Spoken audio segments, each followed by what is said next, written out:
আস্তে আস্তে করো, না হলে শব্দ হলে কেউ শুনে ফেলবে। পাশের রুমে ভাবি শুয়ে আছে, ওরা কিন্তু জেগে আছে, শুনে ফেলবে। হ্যালো বন্ধুরা, আমি তোমাদের মিঠাই দিদি। কেমন আছো তোমরা সবাই? আশা করি অনেক অনেক ভালোই আছো। আর তোমাদের ভালোবাসায় আমিও অনেক ভালো আছি, কারণ তোমরা আমাকে যে পরিমাণে ভালোবাসা দিয়েছ এবং সাপোর্ট দিয়েছ তা আমি কোনোদিন ভুলতে পারবো না। তাই তোমাদেরকে মজা দেওয়ার জন্য আবারও একটি নতুন গল্প নিয়ে হাজির হলাম।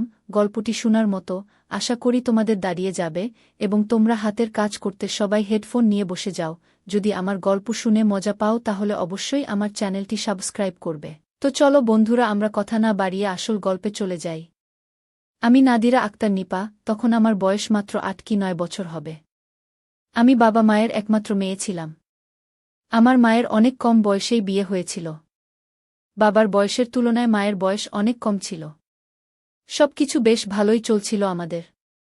হঠাৎ করেই আমাদের জীবনে একটা বড় ঝড় আসে। একদিন মাঝরাতে হঠাৎ করেই আমার বাবা অনেক অসুস্থ হয়ে পড়েন। বাবাকে হাসপাতালে নিয়ে যাওয়া হয়।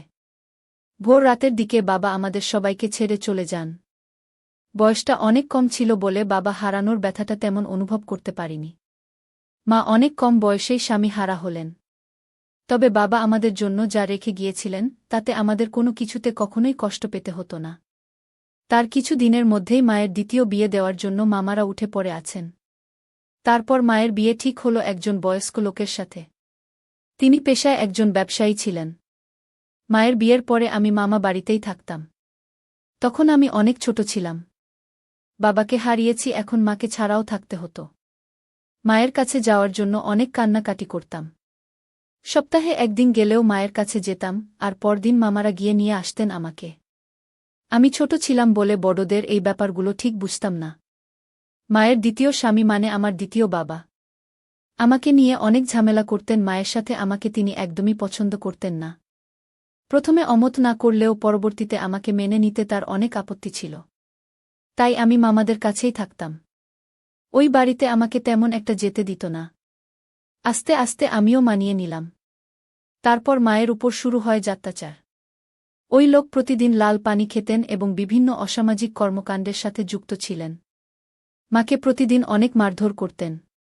বাবা আমাদের জন্য যে টাকা পয়সা ও সম্পত্তি রেখে গিয়েছিলেন সেসব নিজের নামে করে দেওয়ার জন্য মায়ের উপর অনেক চাপ সৃষ্টি করতেন।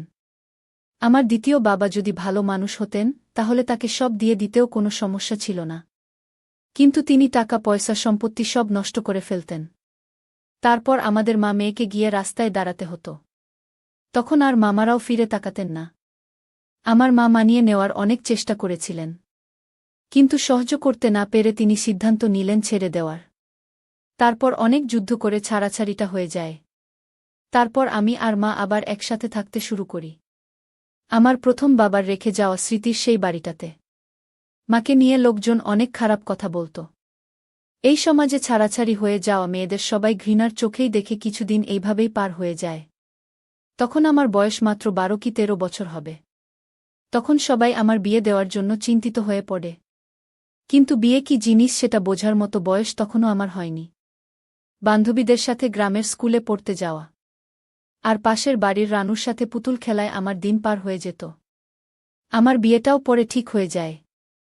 আমার বিয়ে, অথচ এই ব্যাপারে আমি জানতাম না। আর জেনেই বা কী করতাম, এই বিয়েটাও আমার কাছে অনেকটা পুতুল খেলার মতোই ছিল। বাবা থাকলে হয়তো এইসব কিছুই হতো না। বিয়ের আগের দিন কিছু কিছু আত্মীয় স্বজন আসতে শুরু করে। সেসব নিয়ে আমার কোনো মাথা ব্যথা ছিল না। প্রতিদিনের মতো সকালে আমার বান্ধবী রানুদের বাড়িতে যেতে চাইলে মা নিষেধ করেন। আর মা বলল, এখন থেকে এসব খেলাধুলা বন্ধ, অনেক হয়েছে পাড়া বেড়ানো। এখন থেকে স্বামী সংসারের দিকে মন দাও। আমি ভেঙচি কেটে মন খারাপ করে ঘরে চলে আসি। যার সাথে আমার বিয়ে ঠিক হয়েছে তিনি আমার ছোট মামার পরিচিত। আমাদের এলাকাতেই ছোটখাটো বেসরকারি একটি চাকুরি করেন। বাবা মা নেই, একটা বোন ছিল, তাকে বিয়ে দেওয়া হয়েছে।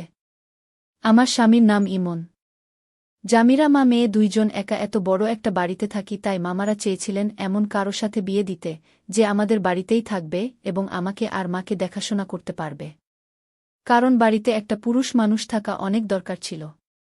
আর মামারাও নিশ্চিন্ত থাকতে পারবেন। তারপর আমার বিয়েটা হয়েই গেল। আজ আমার ফুলসজ্জা। ভারী শাড়ি আর গহনাগুলো যেন আমাকে জাপটে ধরেছে। সারাদিনের ক্লান্তির কারণে কখন যে ঘুমিয়ে পড়েছি তা বুঝতেই পারিনি আমি। হঠাৎই কারো স্পর্শে আমার ঘুম ভেঙে যায়। আমি আচমকা উঠে বসলাম। দেখি ওই লোকটা মানে আমার স্বামী। তারপর উনি যেন কি বলেছিলেন, কিন্তু আমি কিছুই শুনছিলাম না, কারণ তখন আমার প্রচুর ক্ষুধা পেয়েছিল। আমি মনে মনে ভাবছিলাম এখন গিয়ে মাকে বলবো খাইয়ে দিতে, তারপর মায়ের সাথেই ঘুমাবো। এর মধ্যে ওই লোকটা আমার কাছে আসতে শুরু করে। আমি অনেক ভয় পেয়ে যাই। তিনি যখন আমাকে ধরলেন তখন আমি ছাড়ানোর অনেক চেষ্টা করেছিলাম, কিন্তু পেরে উঠলাম না। তারপরে তার হাতে কামড় বসিয়ে দৌড়ে মায়ের ঘরে চলে গেলাম আমি। গিয়ে দেখি মা এখনও ঘুমায়নি। হয়তো একা ঘরে বসে কান্না করছিল, হয়তো বাবার কথা অনেক মনে পড়ছিল।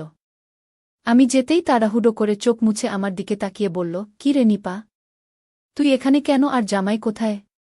আমি বললাম, মা ওই লোকটা ভালো না, আমি তার সাথে থাকব না। আমি তোমার সাথে ঘুমাবো, তার আগে কিছু খাইয়ে দাও তো, আমার অনেক ক্ষুধা পেয়েছে যা আর সহ্য হচ্ছে না। তারপর মা কিছু বলতে গিয়েও বললেন না, অনেক যত্ন করে খাইয়ে দিল মা। খাওয়া শেষে আমাকে আবারও ওই রুমে নিয়ে গেল। আর আমার স্বামীকে বলল, তুমি কিছু মনে করো না, ছোট তো 2 দিন গেলেই ঠিক হয়ে যাবে। এই বলে মা চলে গেলেন আর আমি ঘুমিয়ে পড়লাম। পরের দিন সকালে স্কুল থেকে ফিরে রানুদের বাড়িতে বসে খেলছিলাম আমি। সারাদিন খেলাধুলা শেষে বাড়িতে ফিরতেই মা অনেক বকাঝকা করেন। মা বলল, নিপা, তুই এখনো ছোট নেই, তোর বিয়ে হয়ে গেছে, এখনো পাড়া বেরিয়ে চললে হবে, সংসারের কাজ কবে শিখবি? আর স্বামীর যত্ন আত্মিকে করবে শুনি? আমি মায়ের কথায় পাত্তা দিলাম না।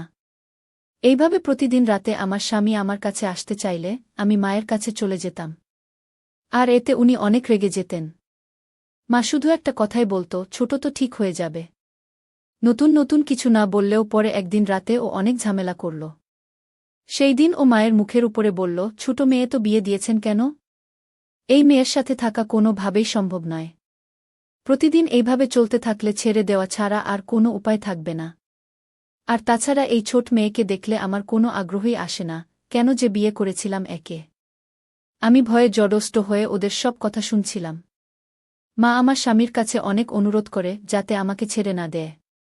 কারণ মা বোঝেন একজন ছাড়াছাড়ি মেয়েকে কতটা কষ্ট সহ্য করতে হয়। আমার স্বামী সেই দিন অনেকেই ছিলেন। তিনি বললেন, কালই ছিলেন। তিনি বলেন তিনি বাড়ি ছেড়ে চলে যাবেন আর আমাকে ছেড়ে দেবেন। তারপর মা তাকে আলাদা ঘরে ডেকে নিয়ে কি বললেন আমি জানি না। তারপর থেকে তিনি অনেকটাই শান্ত হয়ে গেলেন। তিনি নিজের রুমে গিয়ে ঘুমিয়ে পড়েন আর মা আমাকে ঘুমোতে বলে নিজের ঘরে চলে যান। এরপর থেকে আমার স্বামী অনেক পরিবর্তন হয়ে যায়। রাতে আমার কাছে আসার চেষ্টা করে না, উল্টো আমাকে ঘুমাতে বলেন। সন্ধ্যার পরেই আমি ঘুমিয়ে যেতাম আর ঘুম ভাঙ্গে সেই সকাল 8টায়। এখন আমি সারাদিন রানুদের বাড়িতে, আমি সারাদিন থাকলেও মা আর বকাবকি করেন না। সবকিছু কেমন যেন পরিবর্তন হয়ে গেছে। তবে মনে মনে বেশি খুশি হলাম আমি। সকালবেলা ঘুম থেকে উঠেই দেখি আমার স্বামী আর আমার মা একসাথে গোসলখানা থেকে বের হচ্ছে। মা আমাকে দেখে অনেকটা ইতোত হয়ে বলল, তাড়াতাড়ি হাত মুখ ধুয়ে চলে আয়, নাস্তা তো দিচ্ছি।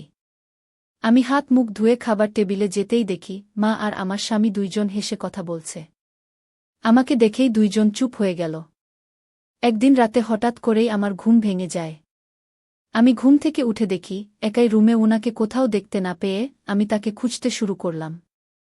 তাকে কোথাও পেলাম না। এত রাতে কোথায় যেতে পারে?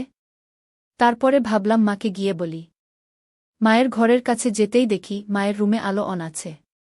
আর একটু কাছে যেতেই মায়ের বলা থেকে হাসির আওয়াজ শুনতে পাই। মায়ের রুমের সামনে একটা ফুলদানি রাখা ছিল। ঘুমের চোখে হাঁটতে গিয়ে অসাবধানতায় হাতে বেঁধে ফুলদানিটা পড়ে যায়। আর অনেক জোরে একটা শব্দ হয়। বন্ধুরা, আজকের ভিডিওটা এখানেই শেষ করলাম। অনেক কষ্ট করে ভিডিওটি আপনাদের জন্য বানিয়েছি। যদি ভিডিওটি আপনাদের ভালো লেগে থাকে তাহলে একটা লাইক করবেন এবং চ্যানেলটি অবশ্যই সাবস্ক্রাইব করবেন, এই আশা ব্যক্ত রেখে আপনাদের কাছ থেকে বিদায় নিচ্ছি আমি। দেখা হবে আগামীকালের নতুন কোনো ভিডিওতে। সে পর্যন্ত সবাই ভালো থাকুন, সুস্থ থাকুন। ধন্যবাদ।